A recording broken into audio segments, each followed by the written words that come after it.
Hey everybody, this is Chad with Good Creative Academy. This is the Photoshop In-Depth Tools course and it is free. I just want to have it out there so that people can learn more about the various tools in Photoshop, whether you're a beginner or intermediate, or you know a lot about Photoshop but maybe you just want to learn more about one of these tools, a couple of these tools, or all the tools. So go ahead and sign up for the course. Hopefully you'll get a lot out of it. Whether you want to learn more about the pen tool, brushes, there's 11 lectures on the various selection tools.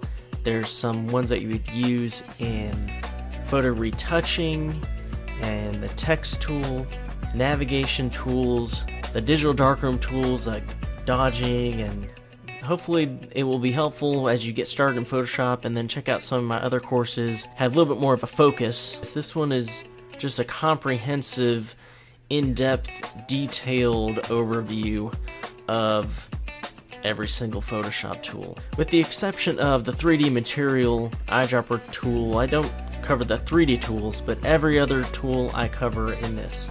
So sign up and learn more about Photoshop tools.